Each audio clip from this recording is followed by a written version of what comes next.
Jadi tolong ada kontrol di situ. Nggak semua rumah sakit itu patuh. Bayangin aja, internship, saya bilang perbudakan. Dokter internship itu mungkin bisa dibilang kasta paling rendahnya gitu sebagai pekerja sebagai dokter. Karena bukan dokter umum, bukan mahasiswa juga.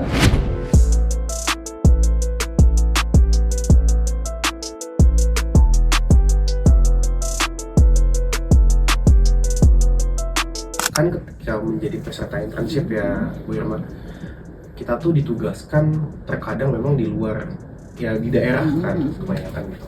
Dan itu dengan seluruh beban kerja yang banyak itu, ditambah lagi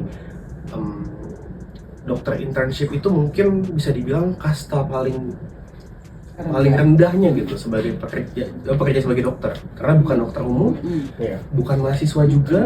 Di Undang-Undang Ketenagakerjaan yang baru, Undang-Undang Kesehatan yang baru itu kami sudah menyampaikan bahwa harus ada insentif untuk peserta internship. Nah, insentif ini yang harusnya dibayar oleh rumah sakit karena mereka membantu rumah sakit. Nah, apakah ini sudah dijalankan atau belum? Ego sektoralnya dikedepankan, kan harusnya nggak gitu. Ini yang menjadi masalah, ini anak-anakku semua ya. Saya marah betul ketika misalnya kita butuh dokter katanya. Sekian ribu dokter kita butuh. Yang sudah lulus saja dipersulit untuk bagaimana mereka bisa mengabdikan dirinya kepada bangsa dan negara ini. Kami di Komisi 9 DPR RI meminta kepada Kementerian Kesehatan untuk duduk bersama dengan kementerian-kementerian terkait. Dan kita sudah buat agenda di masa sidang ini untuk bertemu dengan Menteri Kesehatan dalam RDP soal internship. Bayangin aja, internship saya bilang perbudakan. Kenapa saya saking keselnya saya bilang itu perbudakan? Ya karena apa? Kesejahteraannya tidak diperhatikan, keselamatan kerjanya nggak diperhatikan. Terus terang saya sedih dan prihatin karena kebetulan ini anak ini dari dapil saya. Orang tuanya itu sudah berharap besar anak ini mau jadi dokter. Tiba-tiba seperti ini. Sebagai seorang ibu, saya merasakan betul bagaimana sedih dan sakitnya rasa hati orang tua mereka. Dan pemerintah harus hadir, nggak boleh nggak hadir. Jangan ada lagi korban yang lain.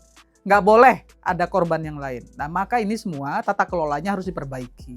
Bahkan saya dan kawan-kawan Komisi 9 meminta kepada pemerintah, CQ Kementerian Kesehatan, agar tenaga kesehatan yang ditempatkan ya di 3T itu diberi insentif lebih. Mereka pergi ke sana pakai perahu, pakai motor, nggak bisa pakai mobil karena harus nggak ada jalanan mobil, pakai motor, disambung dengan perahu. Nah kalau nggak diberi insentif bagaimana? Kalau insentif mereka sama dengan insentif orang-orang yang hanya bekerja di balik meja, istilahnya di dalam kota, ya nggak bisa, harus ada insentif lebih. Nah, jadi soal internship ini betul-betul harus dibicarakan antara Kementerian Tenaga Kerja, Kementerian Dalam Negeri maupun Kementerian Kesehatan. Harus duduk bertiga nanti.